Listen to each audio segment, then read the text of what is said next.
Hot Mike with Dom Izzo. Really? Really, Dom? No. I like what Dom's doing. Okay. Dom Izzo. Jeez, come on, Dom. What do you think I am, a magician? Yeah, I'm fired up, Dom. What else could I say? Absolutely. It was great to get on the field, and then Dom came up to me, and I'm trying to walk away from me. I just wanted to enjoy myself out there. Hot Mike. Great job. There's got to be some kind of intelligent question about something. Hot Mike. Hot Mike. On the networks of WDAY. You know, if it's not about sports, I find it very hard to concentrate. Here's Dom Izzo. Dom Izzo. Good Tuesday morning. This is the final day of February edition of Hot Mike on WDAY Extra and InForum.com on a beautiful February the 28th, Tuesday morning. Not a cloud in the sky. I'm not going to go down the whole weather rabbit hole here. Just, it's supposed to get nasty later today into tomorrow. We hammered it last week. I don't know if it was too much because it got nasty in certainly certain places. I hope it doesn't here because we got too much happening. So we'll keep our fingers crossed that it's not so bad that it's going to force cancellations and school to be canceled for the day, that we can get everything in because we got a busy night tonight. EDC basketball tournament gets into high gear, quarterfinals at home sites today. I know we got teams getting ready to travel tomorrow to Minot for the girls' Class B. Tomorrow night is the Section 8AA Hockey Championship game up in Thief River Falls with Moorhead and Roseau. So keep our fingers crossed that it's not as bad as it potentially could be, and we are able to get everything in that we need to. So we got lots to get to today. We got a packed guest lineup. We'll run the gamut with plenty of things: football, basketball, baseball, you name it. We're going to chat about it here today on our show, and high school and college, as we normally do throughout our 2 hours, and professional as well, considering there's some big NFL news that we'll dive into here in just a little bit. We mentioned tonight we've got the EDC basketball tournament continuing. Also today, the Northern Sun Conference tournament wraps up in Sioux Falls. And for the second year in a row, the Minnesota State University Moorhead men's basketball team will play for the Northern Sun Championship. Last year, remember, they won it for the first time against Minnesota Duluth. They'll get another crack at Duluth tonight after a thriller with Bemidji State last night. We pick it up with 3.5 minutes to go on a Jacob Benega 3 to give the Dragons a 67-65 lead. Bemidji would come right back. Johnny Tennyson, who was fabulous, banks in a 3. That gives the Beavers a 68-67 lead. They would answer again. Mohamed Kone with a 3. And the Beavers, that was their largest lead of the game with 1:50 to go. They're up 4. The teams trade free throws here. It's 75-71 when Gavin Baumgartner, the great Dragon, banks in the shot and the foul. Critical shot there with 34 seconds remaining. He puts the Dragons, after he makes the free throw, within 1. It's 75-74. Bemidji hits a couple free throws to go up 77-74. The Dragons hit a couple from Lorenzo McGee. Now, Kone misses the front end of a 1-and-1. Dragons get the board. That's McGee with the ball. They do not call timeout. They're going to go for it.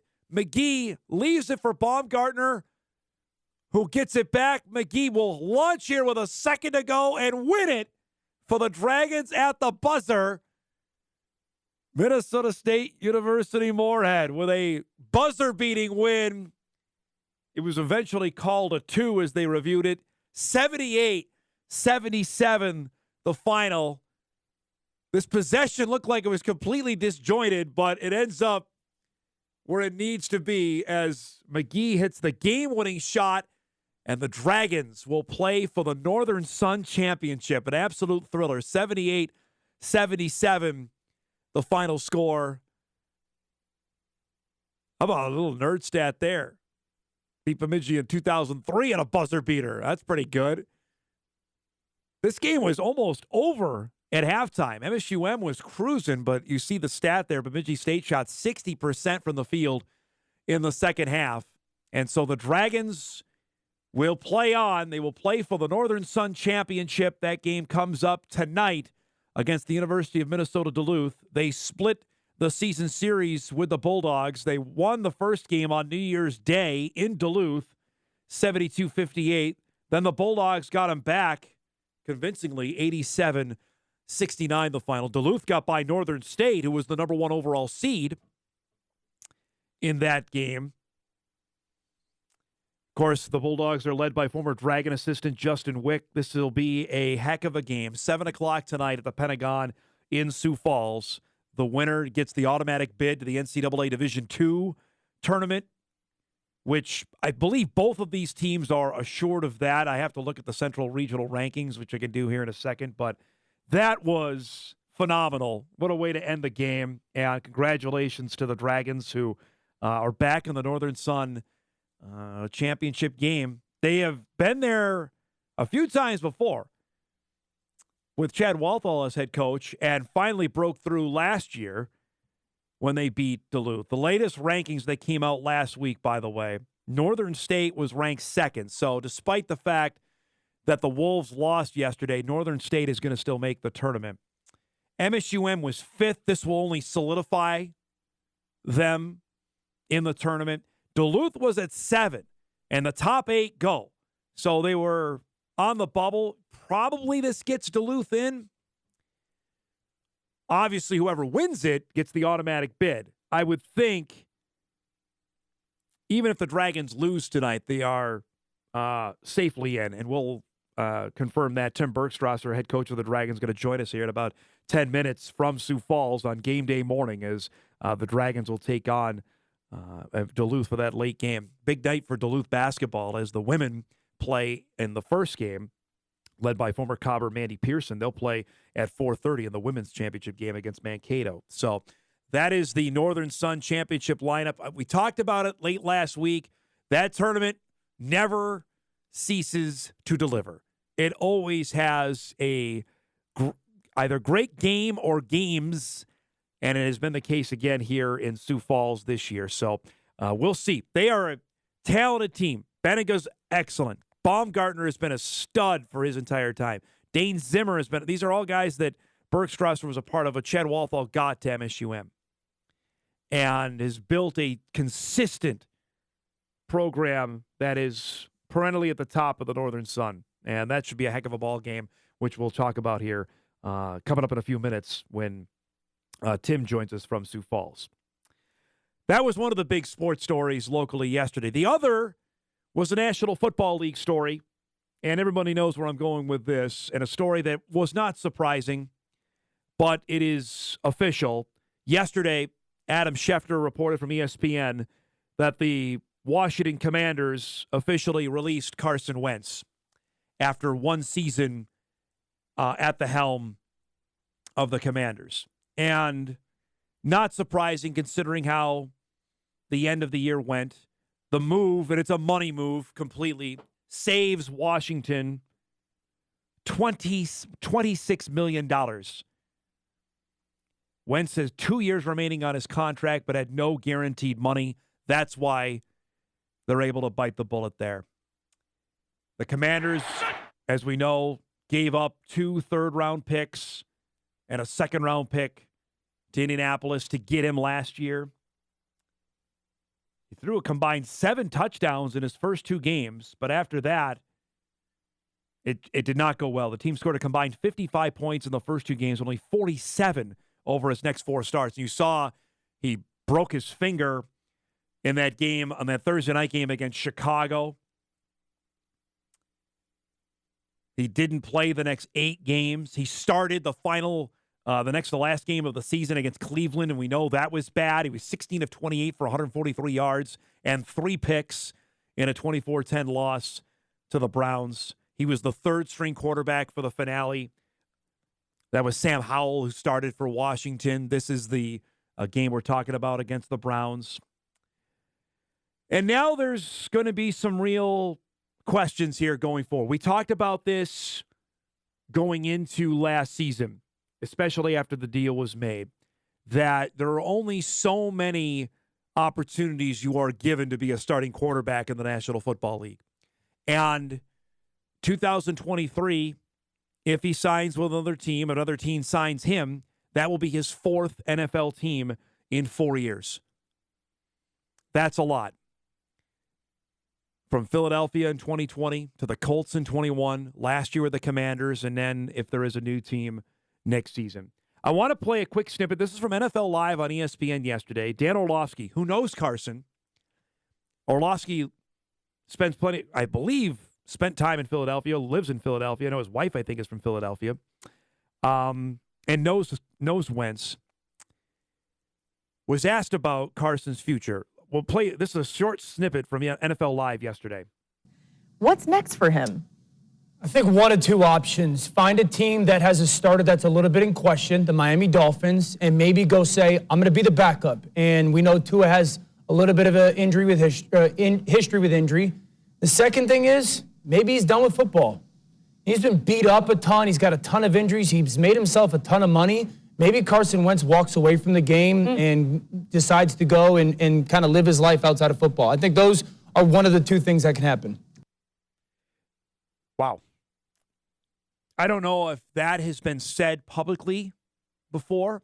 I know I heard it yesterday. It certainly got my attention. Like, wow, maybe he's done. He is 30 years old. This would be his 8th season in the NFL. And I don't need to go through the laundry list, but I will, of injuries that he suffered going back to his rookie season. Even before he got to, even going to go before he got to the NFL, he got beat up in Fargo. But when he got to the NFL, his rookie season, he suffered a broken rib in his very first NFL preseason game. He played the rest of his rookie year injury-free. 2017 is the year that everybody will point to when he was the odds-on favorite to be the MVP until he tore his ACL in December of 2017. 2018, he comes back from that, has the back injury late in that season in November, December, sidelines him for the rest of the year. 2019, he plays that entire season, regular season, injury-free, then was concussed in the playoff game against Seattle. 2020, I believe, as far as I know, he was without injury. He was ineffective, but he was not hurt. 2021, he got COVID. That was during preseason. Then either he was around it or exposed to it. You remember he missed late in that season, but for the most part, skirted injury there. Actually, no, he was there in training camp as well. He had another injury in training camp with the Colts. And then last year, the broken finger. So to Orlovsky's point, yep, he has certainly been beaten up. That monster contract that he signed in the summer of 2019 is now off the books because all the guaranteed money is done. That's why Washington made the move that it did. And you're left with a lot of questions here. You know, we're going to dive into this with a couple of my most trusted guests on our show today to try to dive into this and where things go from here. With two guys that one has covered him, one played with him, to try to get the answers on this. I don't know if there are any answers. Orlovsky mentions Miami as a potential destination. Carolina is another. Now, Frank Reich is the new head coach of the Panthers, and obviously Reich was the coach of the Colts. I don't know if that relationship is fractured. Reich said things at the end of that year that I don't know if that relationship is beyond repair. I don't think Reich said anything that wasn't truthful. They needed Carson to play better. He didn't in the final game of the season. The final two games, actually, of 2021, Wentz was not good against the Raiders and against the Jaguars. I think what Reich said there was factually accurate. And he was not good at the end of last year. It's going to be fascinating. And if it's done, then it's too bad. Because it was derailed by injury. I think his own ineffectiveness at times. And it's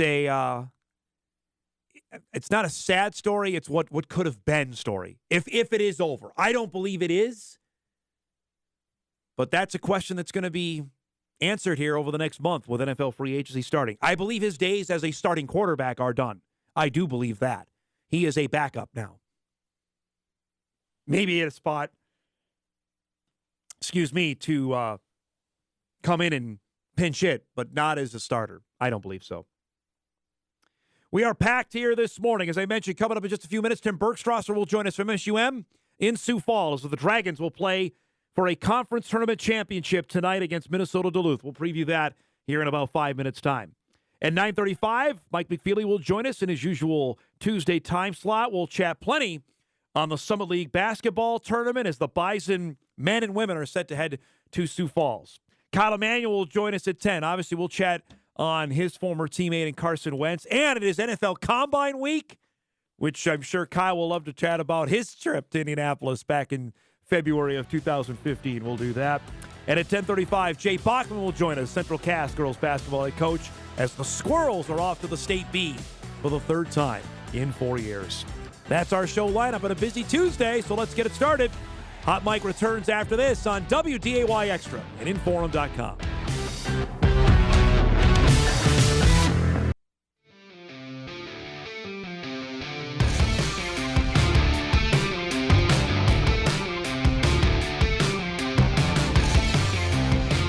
Welcome back, everybody, here on a Tuesday morning. Hot Mike here on a busy one. Lots going on. Got NFL Combine chatter we'll do in our second hour of the show. The girls' State B coming up as well out in Minot. As we mentioned off the top, the Northern Sun Tournament Championship is tonight in Sioux Falls at the Pentagon. For the second year in a row, the Dragon men will play for the automatic bid and against the University of Minnesota Duluth for the second year in a row. A little bit different way of how the Dragons got there with a buzzer beater, as we showed you off the top in their win over Bemidji State. Our pleasure to welcome back to our show Dragon head coach Tim Bergstraser from Sioux Falls on this Tuesday morning. Did you sleep at all last night? I did. It took me a while to get back to sleep. And, I mean, you'd be amazed how many times I rewatched that last, couple minutes of the game. But, yeah, we just kind of try to reset and get ready for the next thing. Well, I know you mentioned on TV last night you thought about calling timeout. Take us through the play, because I know that's not what you drew up at all or wanted to see on the play, right? No, not at all. And, for us, I mean, thankfully the guy missed the free throw. And then coming down, it was very ironic because, it was the same exact scenario that it was at Bemidji. We were down one. With, I don't know, there's probably like 9 seconds at their place, but coming down, I was just like, all right, let's let our guys make a play. We got guys that know how to do it and make winning plays. As soon as they started, they started dancing with the ball a little bit, and I look up, there's like 3 seconds on it. He was on our sideline. I was like, oh gosh, should I call it? And then once Gavin gave it back to Lorenzo, I mean, he's a guy that's made really big plays for us. And I mean, at that point, it's kind of too late to call a timeout too. So it would have sucked, if you would have called a timeout and he would have drilled the shot. So God bless him and Lorenzo. And I mean, we fought, and Bemidji did a heck of a job too. They made a lot of game-winning plays too. But overall, it was a good basketball game. So when Lorenzo gave up the ball the first time, what's going through your mind when he gave it to Gavin? Yeah, when he gave the ball to Gavin, that's when I was just like thinking maybe I should call a timeout. As soon as Gavin gave the ball back to Lorenzo, I was like, maybe it's a time. But then I kind of recognized that a bigger guy was on Lorenzo. So one would think, the type of play Lorenzo is, maybe make a play for himself, and he did. So that's a tough shot, and he's that's how he's wired, and he always has that mindset until the buzzer goes, like, we're going to keep fighting. So we're fortunate to have him in our team. Tell me, for viewers that watch maybe for the first time, Tim, last night, your team, what Lorenzo McGee has meant to your squad, not just this year, for the last couple of years. But just outside of how talented of a basketball player is, he's just an outstanding person. We're not all perfect, but just his character is just incredible. And how he's grown as a leader ever since he's been here. He's a transfer that stayed with us for 3 years, so that shows his loyalty. And just to see how he's molded into the leader that we have right now for this program and this season, it's been really fun to watch. And, we recruited him very heavily out of JUCO. But just how consistently he uses his voice to get on our guys. And he's just got such a good pulse of our team that everybody wants to gravitate towards him.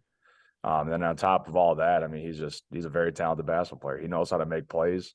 He's a guy that we rely on defensively, and he's just one of those guys that, I mean, teams have to worry about. And on top of that, we got guys around him that could do the same thing. But, you know, we're very lucky to have him. And he's just such a nasty competitor. Like, on top of all things I said, he wants to win so stinking bad. He's just got that fire in his heart that whatever it takes to win. And we're not always going to win, but he's going to do everything he can to make sure it happens. How did, I guess, the mood in the locker room after the game, knowing, okay, we're going to celebrate this, be excited, but was it, all right, we still have another game to go? What was the mood, I guess? What was the tone? What was the message in the locker room? Yeah, so, like, after the game, you got a couple things going on, a couple of interviews, and they do the sticker on the bracket, which is always a really cool experience. So it took about, 15 minutes to get back into the locker room. And a lot of guys are just kind of chilling and relaxing because he's taking that deep breath, And at that point, I was like, hey, everybody, let's get to the locker room. I run in there and I'm just like, hey, man, can we celebrate? So I got my child with me and I got a 7-month-old. And I was like, hey, like we got to have fun with this kind of moment. Like we might believe we might have played an okay game, but in the end, we found a way. And you got to really enjoy these moments because they don't happen a lot. So we had some fun. Little Presley, my child, she started screaming and crying because she didn't like the noise. But it was a good moment. And at that point, I was like, all right, we know we got to be better. But it's March. We found a way to win. We got to move on to the next day versus a very good opponent. And, at that point, it's just rest and repeat. And now we have to have a really good scout and shoot around today. She got some TV time after the game. Her eyes were so wide when she saw you after the game was done. Describe that moment. Oh, that's awesome. And, my wife, she's awesome. And just the way that she supported me throughout my whole coaching journey, and just for her to be right there as soon as I turn around after I go through the line, it means everything. And, that's as much as I love my team, that's, the first people you want to see, just give a big hug and a kiss to. So, I love them to death. All right. So it's round 3 with Duluth. You won there. They won here. What do you take from those two games for tonight's matchup? Well, when we played at their place, we were a very hot team. And I think Duluth was, and Wick could admit this too, they were kind of figuring things out. It was a little choppy. And then it kind of flipped. And then when they came to us, we were getting a little inconsistent with our team, and they were starting to figure themselves out. And everybody knew they're a very talented basketball team. And everybody knew it's like what they're doing right now. It's no surprise to anybody. So I think we're just two basketball teams that are trying to play our best basketball at the right time. And then coming in tonight, when we played them at home, it was we weren't ourselves. They kind of punked us, and our guys knew that. You never want to admit it, but they kind of punked us. We didn't play a good basketball game, and I'll give credit to Duluth. They played a phenomenal basketball game. So if you're not ready to play in a game like today, or even spectate a game like today, I just don't know what to tell you, because I'm anticipating a high-level basketball game. I sure hope it's a war, because that's what makes it fun. Tim, how similar are these teams that played last year in the title game? I know it's a whole different year, but how is this a carbon copy of what we saw last year in the title game? Yeah, I would say so. They're basically returning everybody. They lost one guy who was playing significant minutes, and then we basically lost Gador, who was playing a lot of those minutes too. We got Gabe Myron sitting, unfortunately, but everybody's banged up in some form at this point of the year. So I'd say, roster-wise and who's playing right now is pretty dang similar. So, I'm anticipating another fun battle. I know this may seem like a simple question, but have this kind of run as your first year as head coach, how much fun are you having here knowing, okay, we no matter what happens tonight, we have more basketball to come next week in the Division II tournament? Yeah, I'm just soaking it all in. And especially, I'm so grateful because as a first-year head coach especially, this stuff doesn't come around all the time. I think people do understand, but some don't, that just to make a conference tournament's tough, just to have an opportunity to play in a national tournament, whenever it might be, if you get that chance, you really got to appreciate it, because it's so difficult, especially in our region or in our conference. It's the highest level basketball in Division II. And MIAA, I'll argue that with anybody. But again, I'm just soaking all in with the guys that I have. Just the people in this locker room are just incredible guys, and I'm just trying to do the best I can for this team and just putting them in the best situation. And at the same time, we just got to focus on the now, and we really got to focus where our feet are at. And we still, whether it's getting towards the end of the season or it is towards the end of the season, but we still got to find a way to improve. And, if we're making mistakes, we got to correct them quickly. I wonder if you give us just a quick synopsis on appreciation for Gavin Baumgartner. I've watched him up close. Obviously, you saw him, recruit him, of how talented a player he is. For people that maybe just watched your team for the first time last night and watching number 12 out there, what does he do for your team? A little bit of everything. Yeah. I mean, we call him anytime we talk to anybody. It's just like he's a Swiss Army knife for our program. Offensively, he's just got high IQ, really good court vision. He's bigger. He's like 6'5" and long, so he's a good rebounder for us as well. And he's one of those guys that I want him to shoot more, but he's he can really shoot the three as well. He's got a really nice pull up. He can post up a little bit, so he does a little bit of everything, and that's what makes him such a tough guard. And I think that opens up a lot for the guys around him too. And then on top of that, he's very similar to like Lorenzo and Jaden and a lot of guys in our team. Like they just want to win so stinking bad. And it's fun to go to war with guys like that they appreciate the opportunity and understand how hard it is to win, and they just do whatever it takes. But I mean, he's an incredible human being, and he's another one of our great leaders. He's a captain in our program. But for what he's done since he's ever been here, I mean, it's just outstanding. He'll go down as one of the greatest Dragons ever to be here. Pretty good stuff there. All right, before I let you go, how many text messages have you gotten from Walthall over the last couple of days? Have you gotten already some this morning? No, he's actually out here, so it's been fun to actually talk to him in person. After the first night when we beat Sioux Falls, we chatted for a little bit, and we weren't talking too much hoops, to be honest. But the same thing as like I told you already today is that he just keeps telling me to soak it in. Yeah, he's just keep enjoying, just have fun with this stuff, because there's times he would admit that maybe he didn't have as much fun when he was having those runs because he get caught up in just stressing about the wins too much, but. He's happy for what me and Wick and even Vaughn being in the tournament. It's fun for him to watch all of us in this tournament competing at a high level. So I'm sure he's looking forward to today. It's like in his world, it's probably like looking at his two kids out there competing against each other. So it'll be fun. The coaching tree is there. I always appreciate the time, man. Good luck tonight. I know there'll be a ton of people watching, and we'll talk again next week. Okay. Sounds good, Don. Appreciate it. Thanks for the time. Tim Bergstraser joining us from Sioux Falls this morning. The Dragons will take on Duluth, 7 o'clock from the Pentagon in Sioux Falls. Midco has the game. We'll, of course, have highlights and reaction on our news coming up tonight at 10 o'clock. We'll take a break, bottom of the hour here. We come back. Mike McFeely will join us, the Dragon alum that he is. Ready to tout MSUM. We'll do that and a whole lot more when we come back on a Tuesday morning edition of Hot Mike right after this. I have seen the future, and he was wearing number 5, and I ain't talking about Robbie Grimley, folks. Took out the muffins, took out the trail mix, took out the cookies. They stole the monster cookies. You good? Okay.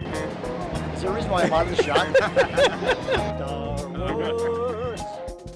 Look at that. Isn't that great? Old man yells. Baseball sucks. These kids today. Yeah, right? All right, here we are on a Tuesday morning as Mike McFeely joins us. Proud Dragon alum. You've been to many games this season. Watched the last couple. What do you make of tonight's game? You went to that game with Duluth, right? I've been to a handful of games this year. One to work and a couple others just to go watch some basketball where they shoot and run, and the shot clock doesn't run down to 3 seconds and all those things. And Duluth just destroyed them, and I take all the blame. Because you pumped them up? Well, yeah. This team is great. I was there, and it was fun. I posted some photos. Hey, I'm at the Dragons game. This is fun. Yeah. And Duluth just absolutely. You heard Tim just say they punked them, right? They punked them. Yeah, I don't even know what that means, but it must be one of these basketball terms that these modern kids use. 87-69. It was 43-24 at halftime. It was ugly. I remember when you posted that. And there was a nice crowd. Yeah. It was really nice. A couple 3,000 people there. And the Dragons just got rolled. But they looked okay. Last night they struggled. They looked really good against Sioux Falls. Yeah. Last night they struggled. I thought that when Bemidji started to pressure them a little bit and got them out of their rhythm offensively, that the Dragons really were having problems. But as Bergstraser said, you're going to go through things like that and found a way to win the game, and they'll take it and move on. And Duluth, I mean, Justin Wick has turned that team, another former Dragon assistant. They're perennially been good now. That's one of those things that Duluth was not good for a long time. Yeah. And you look at it and you go, come on, you're an hour from the Twin Cities. It's a beautiful town. Right. It's cold. Yeah. And it's a hockey town. I get all of that. But Duluth used to be really, really good back when I was going to Moorhead State back a million years ago. But then they just kind of fell off the map. And now Wick has them going again, and that's good. That's I thought it was interesting. I know you tweeted this out, that all the semifinalists were all from the north. Like, I remember, it wasn't that long ago that the power was all in the south with Winona, Mankato, Augustana, Sioux right? Falls. Yep. I mean, that was... Winona won a national championship. Augie won a national Mankato's championship. been to the Elite Eight, I know. Mankato's really good, and now it's totally flipped, which is interesting now that all the power is in the north side. Bemidji had a really nice team. Yeah. You know, that's fun to watch. So that's coming up tonight, 7:00 for that. I wanted to talk a couple things here. Obviously, the big news, and it's one of our top trending stories at InForum right now, was the release by Washington of Carson Wentz. Yeah. Nothing stunning on that. Nothing surprising. What I did think was surprising was Dan Orlovsky's comments yesterday about that maybe he's done. There's two options for him, that he either accepts being a backup, which I think you and I said that this was it on the starting spots. If it didn't work in Washington, I don't think he's going to be a starter anymore. But Orlovsky brought up the point, maybe he's done with football. What do you make of that at 30 years old? I don't know. None of us know Carson very well. Back in Fargo, since he became an NFL player, there just has not been much contact at all between him or his camp and anybody, frankly, back in Fargo.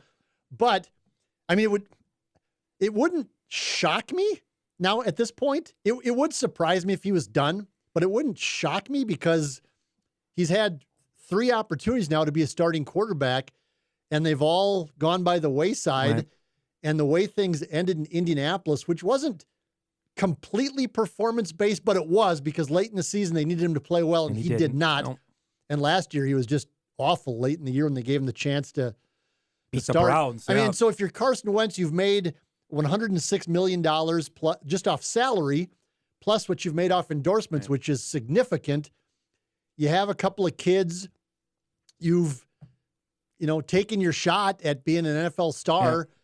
I mean, does the ego allow him to go someplace and be a backup, to go to just to throw out a team, Los Angeles, and be a backup to Matt Stafford, Stafford. or Justin Herbert? Yeah, one of the other. Herbert, yeah. I guess Herbert would be the Chargers.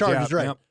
I mean, so I don't know. I don't know either. I couldn't tell you. There's just been no contact there, so I don't know what he's thinking. He has been injured. He has been physically beat up, and that I don't know if that's enough to say, maybe it's time.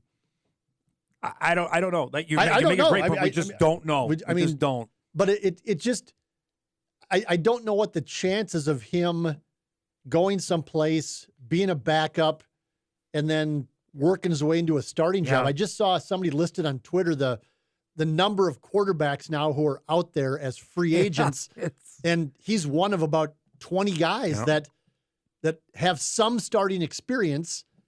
And what the other part about Carson Wentz is not just the performance on the field, but there's clearly some issues. Yeah, there's baggage there in the locker room, no doubt, and with his the situation in Indianapolis when he wouldn't get vaccinated. Whatever you think of that, I don't care what you're. I do care because you're. But we said it at that time, though. It doesn't matter. It's the rule. You are. It's a rule, right? And you are the number one paid player on the team and the leader of the team. And the owner comes out and says, "I want my players vaccinated," and everybody else except for about 2 guys on the team are vaccinated, and he didn't get vaccinated. And they were pissed at him in Indianapolis. It was, people were mad. His teammates were mad because it wasn't leadership. Nope.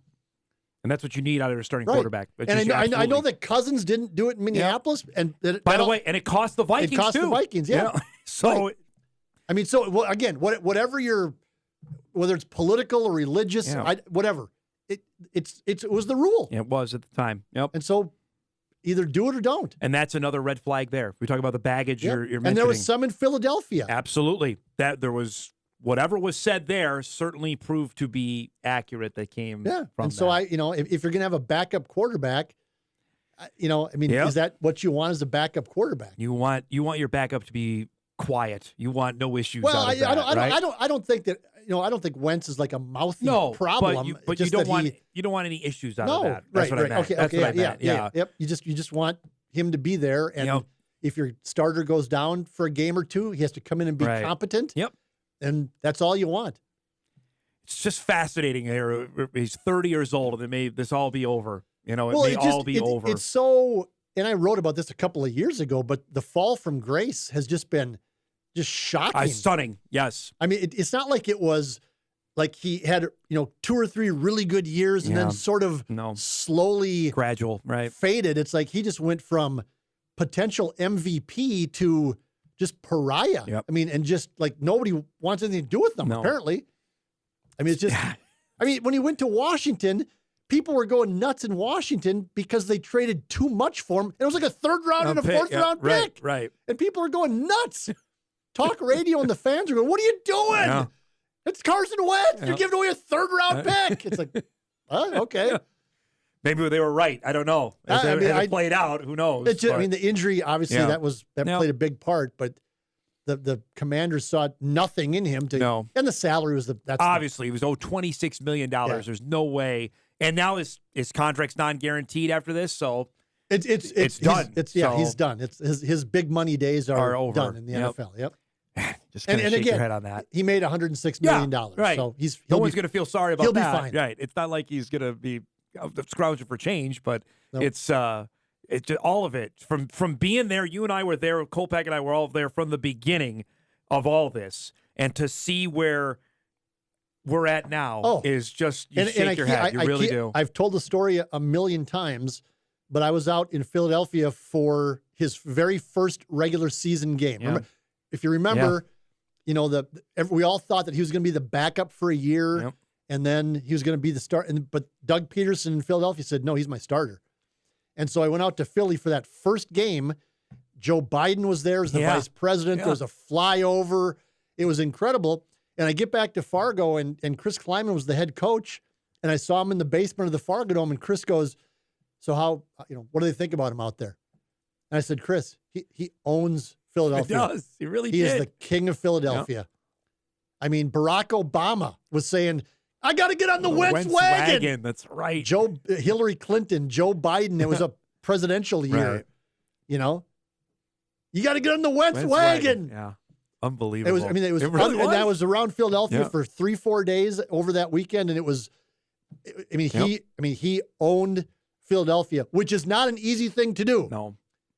They can't stand him there now, but at the time, owned the town. And the following year, where he's playing an MVP level. Oh my goodness! I mean, it couldn't. He was. I think Mike was he the second highest jersey seller in the NFL? It was up there. I think it was top 3. No, I think he was leading. I was up at the top. I mean, it's just kind of shake your head on that. Yeah.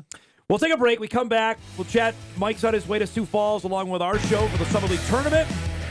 How long are the Bison going to be there for the men and the women? We'll chat about that when we come back and wrap up Hour 1 on Hot Mike on this Tuesday morning. Back after this.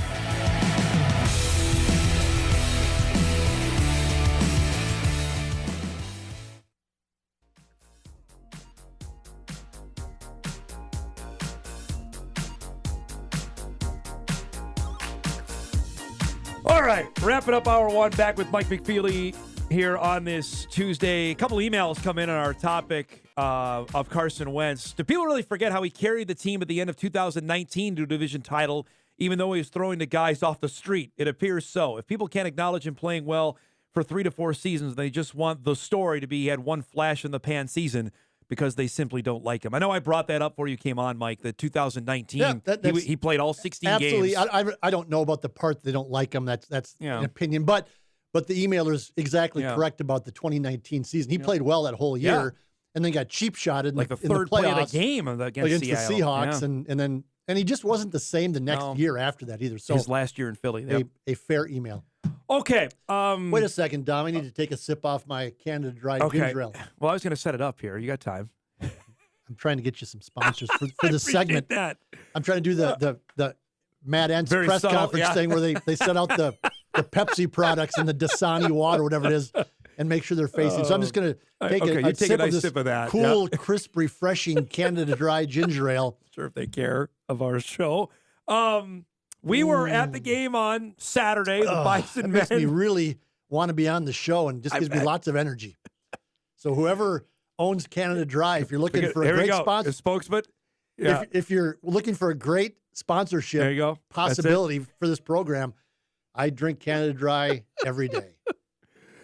All right. With that said, the Bison men finished off the regular season with a buzzer-beating win over Western Illinois on Saturday, which, similar to the reaction we saw from the Dragons last night, exciting, exhilarating win, Bison clinched the 3 seed. That was not the reaction we got from the head basketball coach in the immediate post-game interview on television, nor in the post-game press conference afterward. Nor the radio, from what I've been told. Nor radio either, I overheard a little bit of that, I did too. not hear any of that, but I was told that the radio interview was not exactly uplifting either. What do we make of I had a bunch of emails on that. I know you got some text messages throughout the weekend. What do we make of how Dave handled that on Saturday? Let me say, before I say anything else, let me say that I like Dave Richmond. Yeah. I have defended him when people have told me he should be fired. I said, look at his record. Yeah. What do you want? There's nothing fireable about that. Right. I mean, if you want Shecky Green as your head coach, that's fine. But he wins games and he's got to he's been to the championship game now 4 years in a row. All of those things. So let me qualify everything I say with that. I don't know what the hell was going on Saturday. Yeah. I don't know what that was. I don't know what he believed that he was going to accomplish by doing that. I haven't talked to him. I haven't seen him. Haven't called him. I'd be curious to know.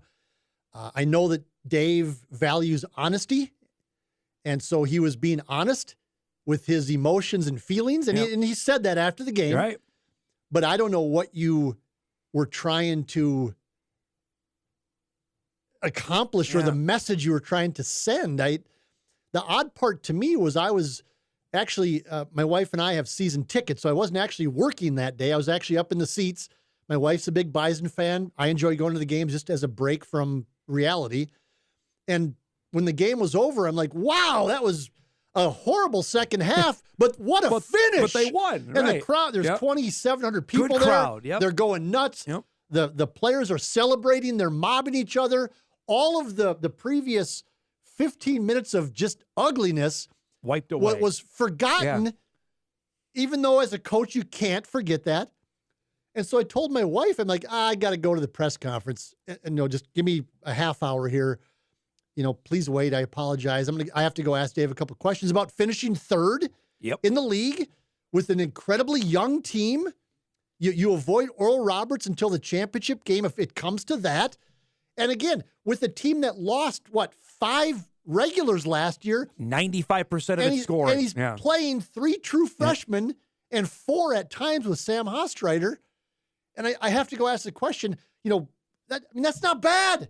The ceiling for this team was third. Was third place. I agree. Yep. And I went in there and Dave started talking and I went, whoa. Well, actually, it started with the players. When the players came in, I went, well, this is weird.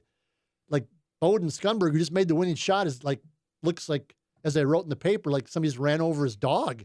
It's like, that was weird. Yep. And then Dave comes in and it's just like, wow, what's happening here? And again, he values honesty and transparency. But then when I set it up for him, I asked him, I said, but okay, I know you're not happy, but you finished third with this team. And part of his response was, well, we're not in this to finish third. We don't come here to finish third. I don't sign up to finish third. And I went, okay. Yeah. Because I asked him, well, okay, what did Western Illinois do to get you all out of sorts? And he said, well, Don, this had nothing to do with Western Illinois. Yeah. And okay. The whole thing was weird. The body language on the bench, the last 10, 12 minutes of the game was, he's usually up and active and directing traffic, and he was sitting on the bench. Yep. And it was just really weird. And I'm looking forward to talking to him. And he deserves a chance to explain that. If he feels he needs to explain it. He feels, you're right. It's up to him. I don't know what, but wowza. So it was just odd. So out of that, though, they are the 3 seed. Yeah. They will play South Dakota on Sunday night, the last game of the quarterfinals in Sioux Falls, a team they split with. But all that you said is still there. It's right there for the taking for them. Now, they would have to get by USD, which they struggled with there. That is going to be a very difficult quarterfinal matchup for the Bison. Although South Dakota's got a bunch of stuff going on, they too, got some obviously, issues going on off the floor. Right. They're 3 studs that were suspended. They for at least part of the game. Part of the game. And so something's going on there. And they were probably picked to be 3rd in the league. They were preseason, they were 3. And they were very disappointing season for South Dakota. But that's still going to be a tough matchup. Right. Because the Yotes have a bunch of veteran guys who have been through the battles before. And they'll have some fans there. They'll figure out whatever's going on to beat NDSU because it's NDSU and it's the Summit League tournament. And it's in Sioux Falls. But the Bison have, if they are able to get through that, then it's South Dakota State, which granted they played the Jacks super tough. They beat them here. They'll be very difficult, but it's not an unwinnable game. Right. And then to your point, there's a pathway to get to Tuesday night. Then you take your chances. If you can get that far, you take your chances. And if you don't, if you beat South Dakota and you lose to the Jacks in Sioux Falls with this team, you go, yeah, okay. I mean, we took some strides. Yeah, I mean, we took some strides. At least we would think that. I don't know how we would value that. I don't know. With this young a team, they were 3-11. Right. I know. I said it yesterday. And the specter of all this is the Grant Nelson situation. I don't if how much that is affecting things. I don't know. I don't know. I don't know on that as well, because that obviously is out there. And it's going to only get bigger over the next 2 months, 3 months as we go forward. Yes. He is going to declare for the NBA draft. Right. He is going to hire an agent. And he's going to explore all of his whatever options that he has, and he has several. Yep. And so if that's a thing, I mean, okay, right. It is what it is. You have no control over it. No. I mean, he's driving the bus on that one. Yes, and he, I mean, how can you not look at that and go, what an amazing story. And North Dakota State will be out in front on all of that. They'll mention North Dakota State's Grant Nelson. That's a thing. I would assume he'd be super excited about that. Found a nugget in the rough that nobody else was on and developed him into a player who could go in the NBA draft. Right. If not this year, then next year. Certainly next year. I have been told by multiple people who should know that he will get a chance. He will get a chance in the NBA, one way or another. Whether it's this year or next. And whether it's drafted or whether it's, a free agent or whatever you want to call it, Grant Nelson will get a chance in the NBA, one way or another. That's all. Yeah, right. It's a basketball player from North Dakota State. Devil's Lake, North Dakota. This is not the football team where you're like, Cody Mock is going to go in the second round. Or the just another guy. This is the basketball team. Yep. I know. From North Dakota. Right. I mean, it's not some guy that Dave recruited from Minneapolis, from Croatia or something. Right. I mean, it's from North Dakota. It's fascinating. I know. Excited to visit with the head coach here. I know you will today. I think I'm going to make my way up there today, and then he'll be on the show tomorrow, and then we're all making the journey down to Sioux Falls. So, what would be more surprising, that the Oral Roberts men lose or the South Dakota State women lose? South Dakota State women. Okay. It's almost a lock then, you think the Jacks are going to win this thing. It's not almost a lock. It is a lock? It is a lock, yes. Okay. Yep. All right. There's very little chance that Oral Roberts is going to lose. Yeah. Their path to the championship game is like, it's like playing you and I. And then we'll take on it's like I'm playing Izzo, McFeely, Kolpak, Peterson. Big E could hoop this day, I heard. And we'll throw in a ringer in Wes Offerman, the SID for basketball at NDSU. He's got some hops. He can dunk. Yeah. You impress the gal out in Yes, Spokane. the dunking SID. Jamie somebody out in that's ESPN right. I forgot gal. that. But anyway, it's like playing us to get the championship game for Oral Roberts, and then if it's South Dakota State and Oral Roberts, it'll be that'll be fun. It'd be a heck of a night there. Yeah. Thanks as always, man, for coming by. We'll talk to you later. Yeah. Mike McFeely joining us each and every Tuesday. We're due for a break. We'll come back. We'll start hour 2. Kyle Emanuel in the studio. Lots to chat about there, including, look at that, the Glory Days have running the 40 at the Combine. Hot Mike, hour 2 starts after this.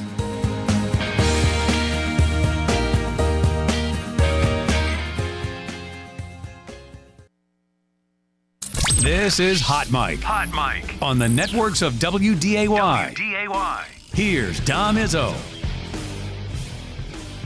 He's on the all-tape team day 3 version. Yeah, Bill and I we were just talking about it. We love this player. Man, this guy makes plays. Emanuel was in that backfield. Kick is up and it's blocked.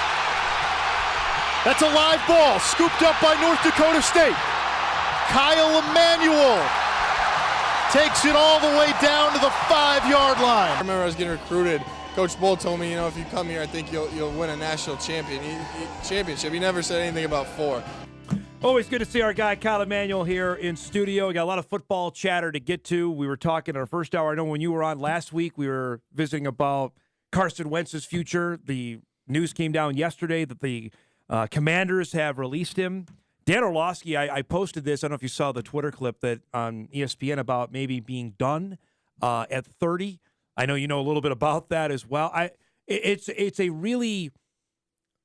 crazy ride, Kyle, for the last 7 years to see how this played out. And from being a professional football player, it is a short-term life if you can't produce, and especially at that position, which I don't know. And we talked about this, if he's a starter anymore. I don't know if that's the case. Yeah, I was actually talking with some friends about this just yesterday, and he's been dealt a tough hand. And I think I said this exact same thing last week, and just everything he's gone through from having to switch teams and all the injuries and everything. But the NFL just doesn't care. No, it doesn't. And Carson knows that better than anyone. And you could say the same thing with his time in Washington. He had, 4 or 5 games, then he gets hurt. Then he comes back and plays in just a handful with a new team.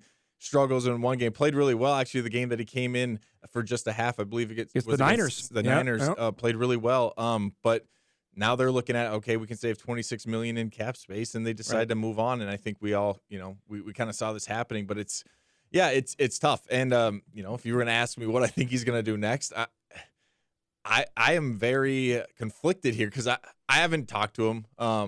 But just knowing how much of a competitor he is, I don't think he wants to be a backup. I can almost say that with some certainty. Mm-hmm. I don't know he doesn't want to be, but is he willing to be? I don't know. And that's kind of the answer, the question he's going to have to answer. And if the answer is no, then potentially maybe he does decide, this is it for me. Man, it's fascinating to see this play out. And you follow the game, the amount of quarterbacks that are out there as well, that where he is on the pecking order isn't at the top of the list there. And there's only so many chairs for guys to start in, But I also know, having played in the league and watching the league, that there's a lot of quarterbacks that probably aren't that good that hang around. Absolutely right. And that's why for me, selfishly, just like wanting to see Carson to play some more football, like I know if he can get on a team, and I liked what Orlovsky said, go to Miami in a place where Tua gets hurt all the time.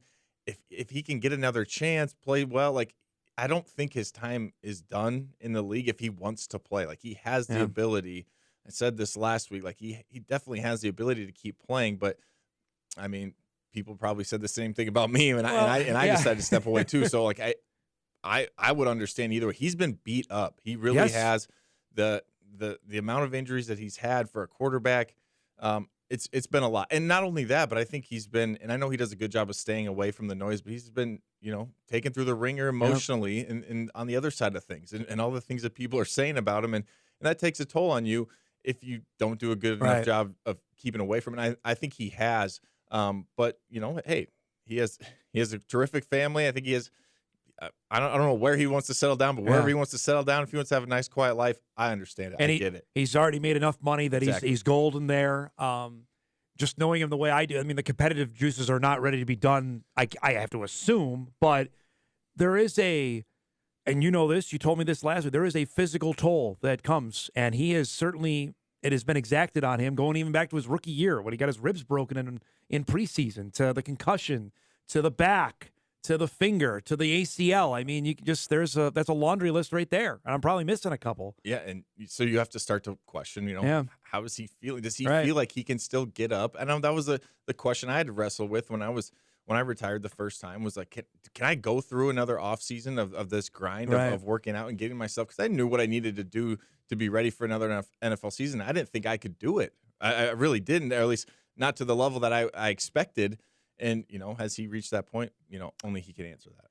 It's going to be really fascinating to see what comes, especially with free agency set to open here in just a couple weeks. Before that, though, it is Combine Week. It is officially beginning today. The players are arriving in Indianapolis for the interviews and all that good stuff. I only do this because I love you, and the fact that we get to see the neon green outfit. Yes. But before we play the video, the adrenaline about this, everybody hears about it. It's such a different animal now in 2023 than even it was in 2015, where now it's in prime time and all this. But what do you remember about, okay, I played well at the All-Star game. Now this is the next check. Like, I want to ace this and do as well as I can. Yeah, obviously, he was very nervous about it.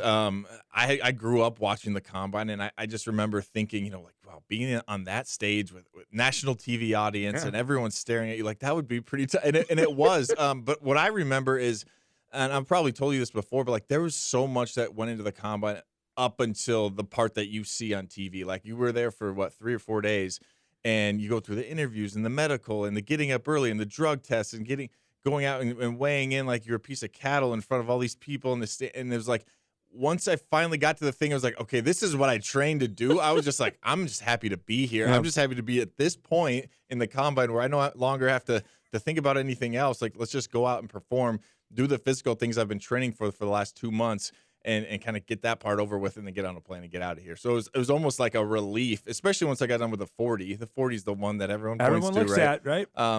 Once I got done with that, I was like, okay, relax a little bit. Take the pressure off yourself.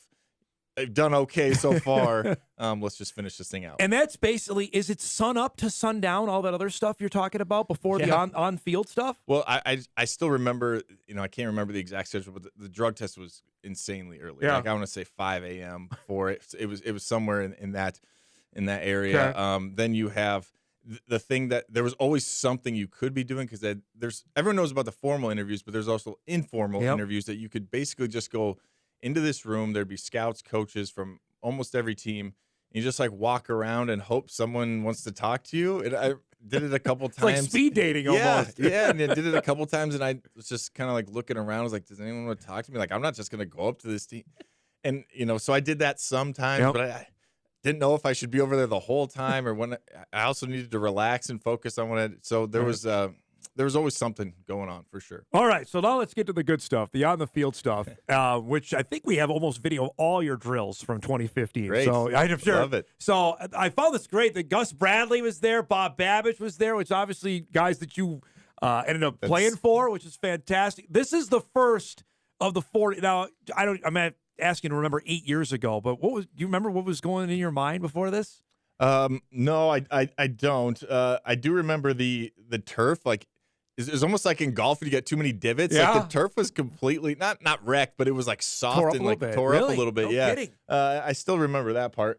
I just remember being happy once I saw 4.77. Yeah. Obviously you'd want it lower, but like that was like, okay, if you're thinking like, okay, if I run like over 5, like I might not get drafted. I could ruin my chances here if I run a bad 40, and unfortunately I didn't. This drill is that a tough one, or these couple drills here? How tough are these? They're not too bad. Yeah. Fortunately for me, I think there was only, and I don't remember which ones, but there was only like 1 or 2 that I had never seen before. Okay. And for the most part, it's just being an athlete, for lack of a better term, and just being able to react and take coaching and say, hey, this is what you're going to do. And then just showing effort. That's what they wanted to see. Yeah. They don't want to see guys, pulling up early. And fortunately for me, and being coached by Jim Kramer for 5 years, that was never going to be an issue for me. So it was most of the stuff that I had seen before and at least gone through once or twice. All right, so I got a snippet of audio. This is from Mike Mayock, who was the NFL guy for the NFL Network before he became the Raiders GM. This is what he had to say about you as you're going through your drills. Eric, go ahead and play this. And Rich Eisen, North Dakota State's Kyle Emanuel. Yeah, I've got him penciled in as a Sam linebacker, a disruptive defensive end, but he's 6'3", 255. His arms are extremely short. He's not going to be an edge guy. So could he be a Sam? Could he be an inside linebacker in a 3-4? He's so productive and such a great motor. He's going to get an opportunity. He's going to have to play some special teams. I mean, in 2014, Rich, he had 32.5 tackles for loss, 19.5 sacks. I watched his Iowa State game. I watched him get under this tall left tackle for Iowa State. He just kind of pushed him around.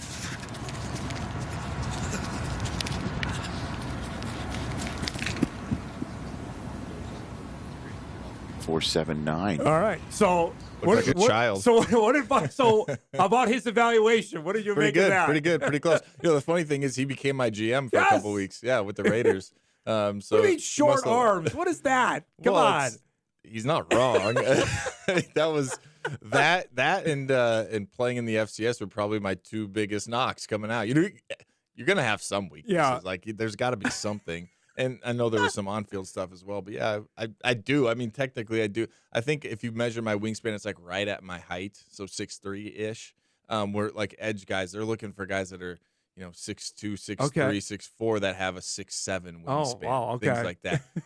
The idea is the longer your arms, Right. the easier it is to keep offensive linemen away, get off blocks. He nailed it out of the park in the linebacker stuff, though. I mean, but because to me, and I'm not a great mind, as you know, I don't know if was that chatter, had that started already by the time The linebacker yeah, stuff? Yeah. Okay. Yeah, because I actually ended up doing linebacker drills. Some of those I believe in the video we just showed rolled yeah. was me doing Linebacker linebacker stuff? drills. I did everything, the 40 and all the timed stuff, and then Yeah. did some D-line drills, and then there was probably a handful of us that stuck around afterwards and did linebacker drills. So yeah, that chatter was starting, and that was I might have told you this last year, but like in hindsight, like you can tell I was thick. I was big. That was the biggest I've ever been. That was bigger than I was at NDSU. What did you weigh in there? It was 255. Okay. At one point, I had tipped the scales at 260 when I was training because, my agents were like, "Well, we don't know. You might play defensive end. You might play let's show that let's show them that you could play defensive end, that you'd be big enough." And like in hindsight, I should have dropped to like 240. Maybe I run a 4.65. Maybe I don't know. Who knows? Get drafted a little bit. I was gonna say they get you higher to the third or the fourth round. Yeah, maybe not. Yeah. Who knows? It all it's God's plan, but it worked out the way it did. But yeah, I got up there thinking maybe I'm playing defensive end, maybe I'm not. So I think the facial expression after you ran that second 40, you could see like, it's done. Yeah. Like, did it feel like that? Honestly, after the first one, really, when I saw I don't the know time that you had. Honestly, and looking back, I'm like, I don't remember if they had it posted or someone told me that Okay. they said 4.77, or maybe I got a text, and it was just relief. I wanted something in the sevens. That was my goal. So once I got there, I was like, okay, it's a good number. It's not great, but it's not going to hurt me. Yeah. And now I can just kind of relax a little bit. And I think the second was 4.79. You did 27 reps on the bench. How many can you do right now? Ooh, should I go to the gym later and let you know? I'm gonna. Oh, definitely over 10. Okay. I think I could definitely get over 10 at 225. I'm gonna guess I could get 16. All right. 15, That's good. 16. I still in the gym a little bit, Dom. Still a little bit. Vertical leap was 34 inches. Was that one Yeah. how hard did you work on that one wanted to get that one nailed? Yeah. The vertical. It's broad jump was it's 120 interesting. inches. That's pretty good. That was probably the one I was most pleased with in terms of like vert. I wanted to get to 35. Okay. Broad jump, I believe is that 10 feet. And Yeah. that's what I wanted to get to there. I was actually, I think, pretty high in that one. Those are interesting. It's not like you're sitting there when you're training and just broad jumping over and over again, but it's just about explosiveness Right. and just being again in general an athlete and being able to get off the ground and then stick the landing. The 3 cone and the 60-yard shuttle, both 7.1 on the 3 cone, 11.78 on the 60-yard shuttle. The 60-yard shuttle was the one I never worked on, never was even mentioned. Can you explain that one for people who are watching who don't know what that is? Is that the in and out one? No, that you do? at 60-yard shuttle, you have to go back and fact check me, but I think it's simply like you go forward 10, you come back 10, you go forward 15, you come back 15, or whatever adds up to 60. It's something like that. So it's not a very pain in the butt it's one. not very complicated. Yeah. It's similar to the 5-10-5 when you go left, right, but it's just a little bit Okay. elongated. And that was one. It was weird. Some the scouts or whoever was running was almost like, yeah, you can do it if you want, or whatever. And I was just like, okay, I hadn't Right, trained you're for it here, at all, right. but I was like, yeah, I'm here. That was kind of my approach. Was like, I'm the guy I'll go ahead and do it. And I have no idea if that's a good time. No clue. But I got an email in. Does Kyle still have the workout outfit? Do you have that anywhere? I know I have some of like the 3/4 or the zip ups. I think I those wore gotta be one in nice. last year. Maybe I'll wear one in next week. I was actually going through. My wife and I are trying to get rid of some stuff. I think I for sure kept the top. Okay. I couldn't tell you if I still have the shorts or anything like that, but I still have some of it. The definitely, neon green top there with number 18 on the back. I still have some. That's of it, good stuff. for sure. Let's take a break. We'll talk about the guys actually at the Combine this week. We'll do that when we return with Kyle Emanuel on Tuesday morning. We're back after this.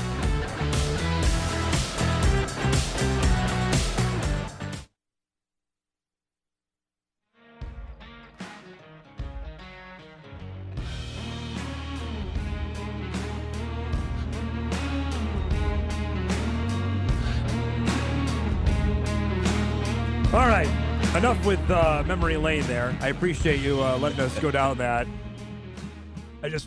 We have this video saved, so I want to be able to use it. You know, people upstairs always give me a hard time. You save all this stuff. What do you need it for? Well, for you never know. Instances like this, man. Right. So we have a good time to chat about it as we're back with Kyle Emanuel here on this Tuesday.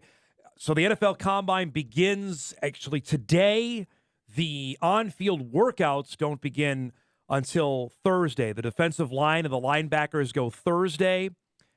Friday, it's the DBs, the kickers, and the punters. That'll be fun. And then Saturday, it's what everybody wants to see, the quarterbacks, wide receivers, and the tight ends. And then Sunday, which is of note for us here, offensive line and the running backs will go on Sunday, which, by the way, has also been moved to prime time as well, which was not the case when you went to Indianapolis. I don't even think it took place on Sunday. I want to say Saturday was the last day. Last day on that. Correctly. Would you imagine them ever move it? They want to move it like the draft, the NFL I'm talking about. Yeah. But Indianapolis seems like such a perfect site for this. We were talking during the break. I don't know where else you would put this event. Yeah, I mean, you could say the weather it's cold, but everything takes place indoors. Inside. They have everything almost. I don't even remember really having to walk outside. I was going to say everything's connected, right? Almost everything's connected. I think maybe if I did, it was a very short, 1 to 2 minute walk. It's centrally located for the most part in terms of geographically within the United States. Right. I mean, it makes sense, and I could see them. You know, they do it with the draft because you get 100, 200,000 fans come show up. Like, that's not going to happen with the I don't think. No, unless they want to maybe try. I know they sell some tickets now if they're trying to sell this thing out inside of a state. I mean, I'm sure there's options there, but Indy, worked well for me. All right, so for the three Bison guys that are there, and they're all going, Hunter Lipke will be there, Noah Gindorf will be there, and Cody Mauch. What Gindorf told me, Kyle, he still wants to do the bench press. He'll be able to do that, but that's pretty much the limits. Lipke's not going to be able to do pretty much anything, obviously, with the shoulder injury, and obviously Cody Mauch is going to be able to do all of it. You just mentioned all the stuff off the field. How big is that, especially for Lipke and Gindorf, since they won't be on the field this week? For sure. And I've said this before, and I continue to say, the medical part is going to be big for them. It's not going to be fun. It wasn't fun for me, and I had relatively small injuries coming out of college. I mean, the amount of doctors, you went to 2 or 3 different rooms, and the doctors all poke and prod and pull and try and figure out every single thing that could be wrong with you. They'll probably have to take a couple MRIs and different things. So that won't be fun for them. But, yeah, there's the Wonderlic. There's all the interviews. There's all these things that you have access to. All 32 NFL teams right at your disposal. And that's a big deal. And that's why, that's what I keep talking about. It's not just what you see on TV. There's so much more that goes into this. And the fact that these guys could go, even if they can't do things on the field, that's not a big deal. I mean, I think I just saw something, Georgia's defensive lineman, it was Jalen Carter. Yep. He's a projected top 5 pick. He's not even working out there. Yeah. I don't know why, if it's injury or if he just doesn't feel like he's ready to go. He's going to do it at pro day. I mean, this happens every single year, so it's still a big deal that they have access to the combine and all these NFL teams. So let's just go through, for Noah's sake, this is the schedule that he gets there today: orientation, team interviews. So I'm assuming that's the face-to-face stuff, correct? Yep. Then pre-exam. You remember what that is? Pre-exam. Yeah. No, okay, so the pre-exam, NFLPA meeting. So you get to meet with the union there. Yep. Then more team interviews. That's tomorrow. Thursday, the general medical exam, pre-ordered studies, and the broadcast interviews. So he gets to, the interviews with the media that are there. Yep. Ortho exams on Friday, more media interviews, and more team interviews. Then Saturday, the measurements and the on-field workout. Sunday is the bench press, and then leave Indianapolis. Well, I'm pretty sure you could just say the team interviews are always there. Every day. I think that's what they're getting at. They're always there. But yeah, I don't even remember. I think you just mentioned 4 different medical things. I only remember I'm trying to think. I'm assuming one of those is the drug test. You have to get drug tested. And then there was the general one. I guess you could call that orthopedic. And then I remember sitting in an MRI machine. They wanted to look at my knee and falling asleep. And no kidding. If you've ever been in an MRI machine, they are not quiet. I don't care how many earplugs. Like I was exhausted because I was the same day as the drug test, I believe, and I fell asleep. And I'm not one of those people that can just sleep anywhere, but I found a way. I think, for all these guys, there's plenty of video out there. I asked Hunter about this before the national championship game. His resume is out there. You and I talked about this, I think, during the broadcast, that there's enough on tape for Hunter Lipke that I don't think him not working out is going to affect him. I think Hunter's still going to get drafted. I think there's still enough curiosity about him, his athleticism. But the medical part is interesting because he's had now a couple of significant shoulder surgeries that I don't know if that is enough of a red flag to drop him from the middle part of the draft to maybe undrafted. I don't know. Yeah, I don't know either, and it's definitely a possibility, and there's a reason why they want to take such a thorough look. They don't want to just say, like, okay, this is the injury that you had. This is what we know about it. Like, no, they want to talk to you. They want to talk to the medical. They'll probably talk to the medical staff here at NDSU. And the biggest thing, in my opinion, when they look at it, is like, what are the chances of this happening again? What are the chances this is going to limit him moving forward? If it's just an injury, I mean, I know it's different because he was a top 10 quarterback, but like Tua had horrible injuries in his last year with Alabama, and he still ended up going where a lot of people thought he would. So they must have, checked all the boxes that, like, we don't think this is going to be an issue moving forward. And I'm assuming and I'm hoping for the best, obviously, for Hunter. And I think that's the case that they'll find with him as well. Do you think, I of the mindset that Cody Mauch is just going to smash it out of the park on the interview process? I do. Yeah. I think he'll probably smash it. Most of everything. Yeah, park. Right. The on-field, I think take for granted that was going to go well. I think just if he didn't say anything and you just look at his resume, and a dude that walked on was a tight end, comes from small town North Dakota, to do what he did, like you already know how he plays, but like there's no question about his want to, his tenacity, the effort that he gives, his mindset moving forward and getting better and continue to develop and just wanting to play football. You just look at what he's already overcome, and I don't know how you don't fall in love with a prospect like that. I don't know if it's going to have the same kind of visceral reaction last year when Christian was out there running the 40, but I will be interested to see how Cody's 40 goes. Because I don't know, what do you judge for offensive lineman? I think I'm hoping they get a still shot of him. They do this every year. If they don't get one of Cody back, they are missing a gigantic opportunity. The missing teeth, the flowing red hair. Hopefully his face is also kind of hilarious. I know mine was. I wouldn't be shocked if he starts trending all over Twitter after his 40-yard dash. Hopefully, because he ran. He ran a really good one. But it's when it's an offensive lineman, it's not like we've talked about. It's not as big a deal how fast you run it. But I think the hair and the teeth are gonna. What are they showing? Like, what about your face was funny here? Like, well, you can't see it here. At the end? No, the slow motion they do, one. Like, usually, like the NFL or the NFL Combine will put out like a series of pictures of stills, They're like straight on when someone's running, and you usually have your face all grunted up. And I shouldn't have said this because now you're probably gonna go find it. But it's awesome.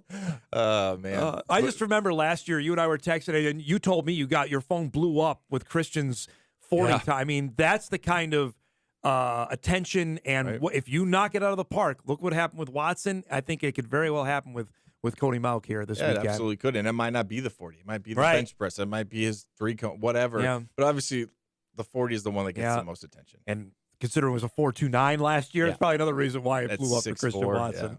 Great to see you, man. Thanks for having fun with us this morning here. Thank you. And we'll do it next week. We'll break down everything we see at the Combine. Sounds good. Kyle Emanuel joining us each and every Tuesday. We come back.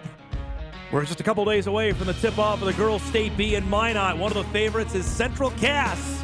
Head coach Jay Bachman will join us. We come back on a Tuesday morning right after this.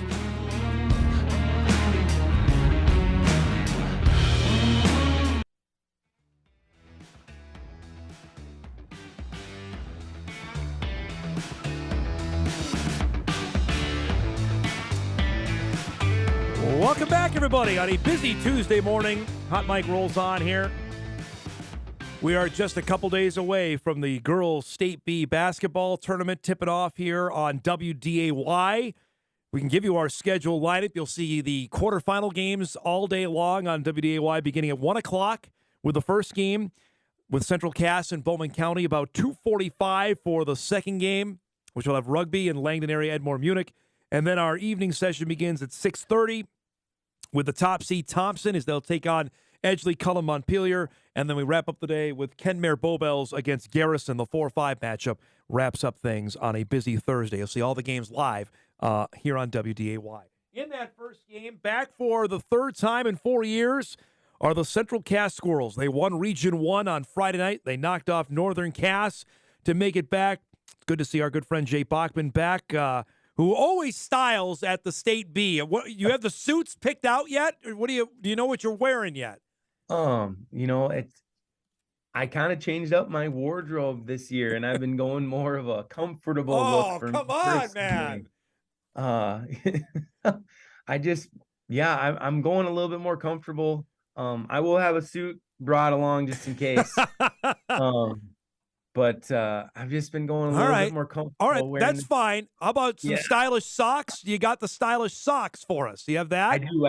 I got some brand new Jordans, so I'll be wearing those, and then I'll be wearing some new, wearing some nice stylish socks for you. There we go. So. All right, before we get going, you, the Tampa Bay Bucks fan, Mel Kiper has a new mock draft out today. I don't know if you saw this. He's got the Buccaneers taking Emanuel Forbes, a cornerback out of Mississippi State, a cornerback. You need a quarterback, though. What do you make of that?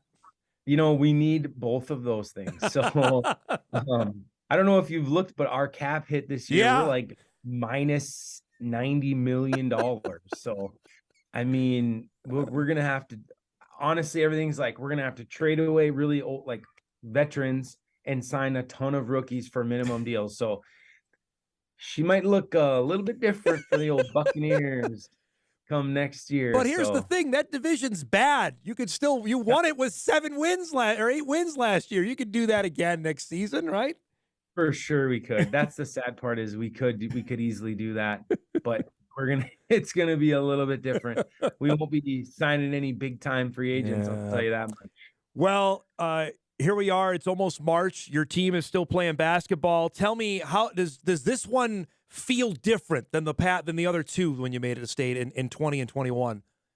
It doesn't feel a lot different. I felt like the expectations really, aside from the first year, our expectations are really high. I think we had the goal going in. I think our fans knew it. I think our student section knew it. Like, we have a goal, and our goal wasn't to win the region championship. Our goal was to win the state championship. So that's a lot of pressure, and it kind of got to us early. And I think we realized, like, we're not going to be perfect. We don't need to try to be perfect. And I think the expectations are really high. If you'd have seen how big the crowd was in the region championship, I mean, it was a sea of red. Like, it was a sea of red. The whole one side was just packed, all red shirts. So I think the expectations are really high. I think the feeling of us going to state is the same as we're going to go there to try to win the state championship. We're not happy that we're there. We're going to try to win the state championship. And we don't, sad to say, we don't care who we play. We're going to play everyone. So that's kind of been our motto all year. That's a lot you mentioned. That is a lot to deal with for 16, 17, 18-year-old girls. How have you handled that with them this season, of that weight on their shoulders? For sure. I stressed all season long. All season long, I said, the journey is better than the end. I said, you're not going to remember. I mean, you're going to remember what happened at the end, either good or bad, but we're going to have good moments along the way. And we have to cherish every single moment going through, right? Like, the journey is better than the end. I took that from John Wooden, who was, I don't know, Savanti or something, way smarter than I am. And the girls really embraced it. And we tried to enjoy every moment we had, right? We tried to not worry about the end goal, because we knew if we did the little things, the end would come how we wanted it to come. And last year we kind of worried too much about the end. We were ranked 1 almost the whole season. We knew we had to play Kindred. Kindred was ranked 1 or 2 with us. This year was different. This year it was, we're kind of fighting ourselves. We're not worried about Kindred. We're worried about ourselves, and we need to do what's best for us. So I really tried, and I think it worked so far. So we'll just keep going with those same mottos to get us to the end. You know, when you and I first chatted, gosh, on the show now 4 years ago, when you made it in 2020, that was, I don't know, a surprise because everybody, I think, assumed, well, Kindred was the champs. They were going to make it back, and you guys beat them. But if I would have told you then you're going to have 3 trips in 4 years with this core group, would you even have believed that in your wildest dreams on that? Yes, really? I would have. That's, and not necessarily, and maybe not 3 or 4. After we won that first one, I would have said 2 or 4 maybe. Okay. And honestly, I knew the girls' work ethic.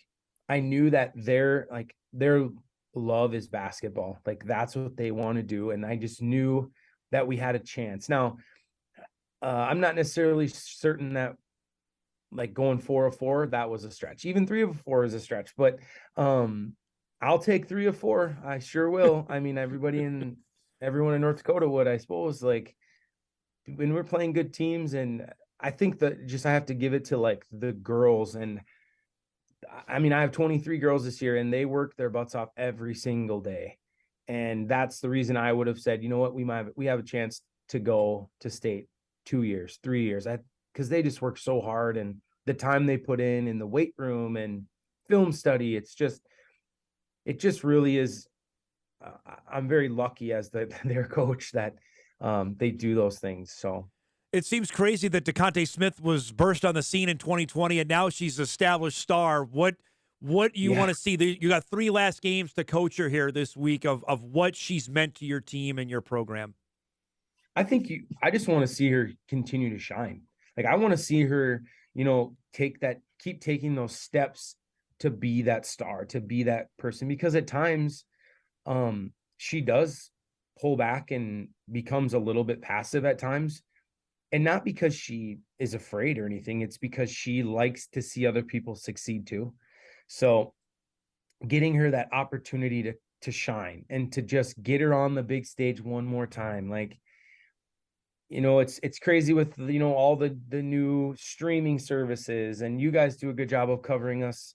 And, we get covered by our local paper, but it's just different when you're at the state tournament, man.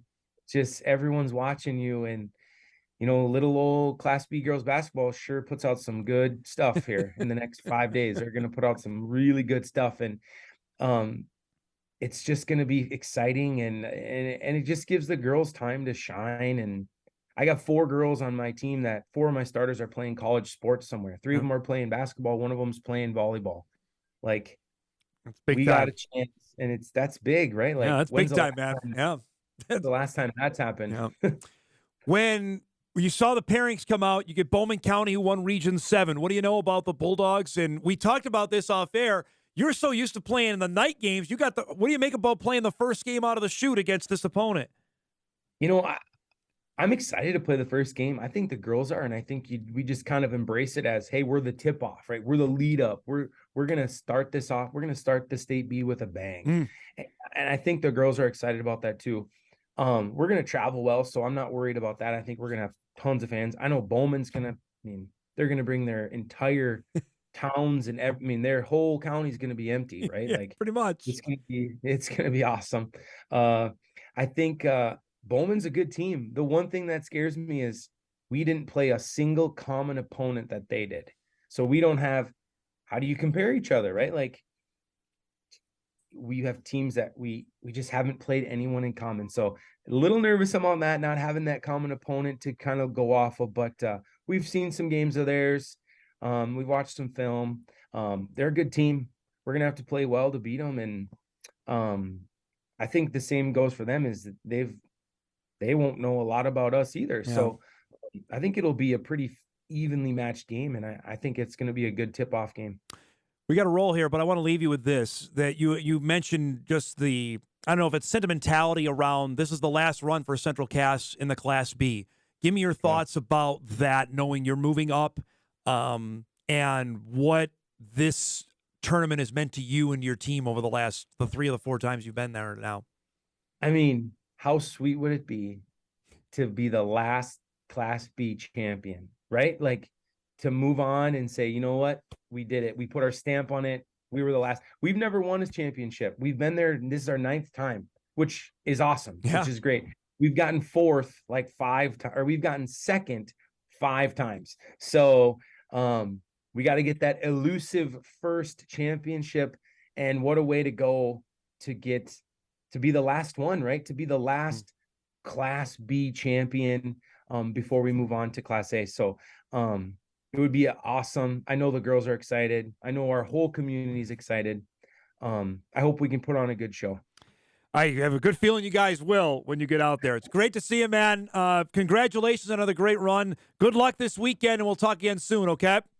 Perfect. Thank you, Dom. Good to see you, bud. Jay Bachman, head coach of the Central Cass girls. They are the 2 seed at the State B, and they play the first game out of the chute on Thursday afternoon, 1 o'clock against Bowman County. You'll see all the games live on WDAY. We will take our final break. We'll come back. We'll put a bow on things to get you ready for a busy Tuesday. We already got some weather, I wouldn't say cancellations, but affecting things. We'll share that with you before we say goodbye right after this on Hot Mic.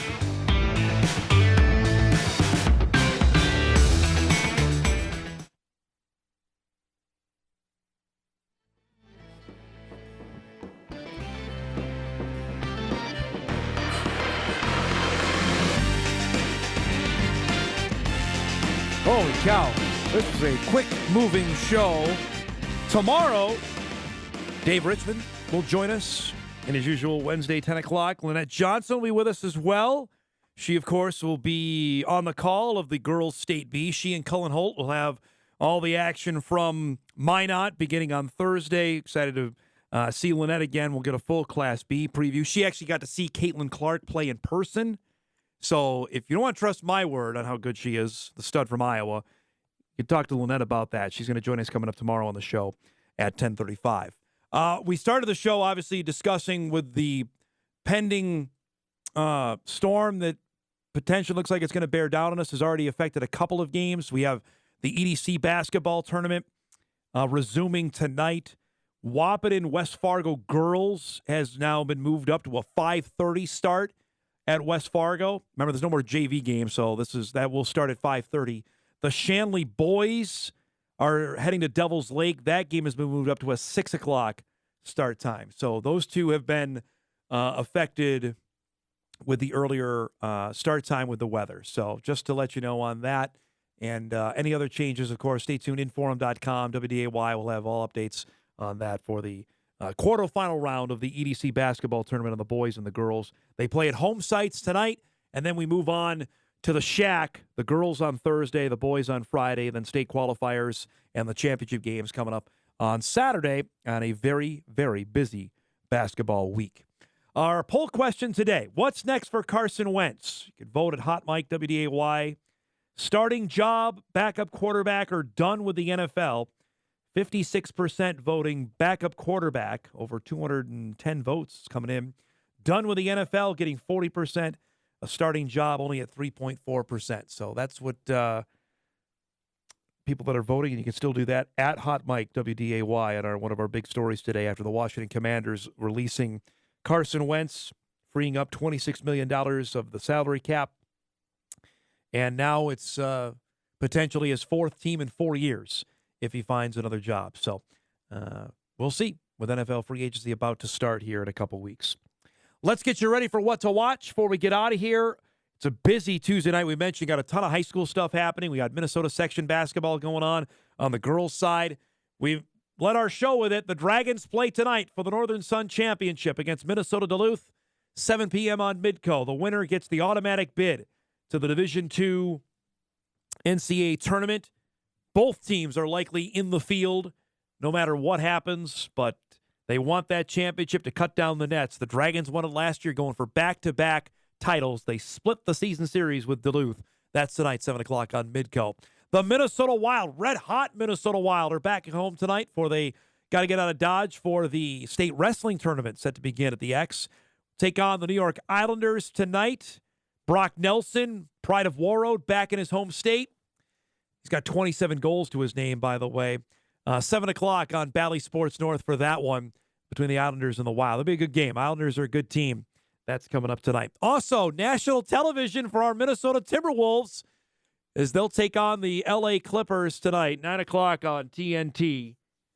The Wolves are in a bad way right now. They've lost 3 games in a row. They're now under 500 at 31-32. And as we sit here today, they're a 9th in the Western Conference standings. And there's really no wiggle room here. They got to start winning games. And the Clippers, last I checked, are all right with Paul George and Kawhi Leonard. That's a tough team. So we'll see. We'll recap that coming up on the show tomorrow, 9 o'clock tonight. That's a nationally televised game. That's on TNT, so it's exclusive to TNT on that one. We got to roll. Thanks to our guests today, to Tim Bergstraser, Mike McFeely, Emanuel, and Jay Bachman. If you missed any of our program, you can podcast it later today at InForum.com. Everybody have a great Tuesday. Be safe out there. We've got some weather. It's going to be turning.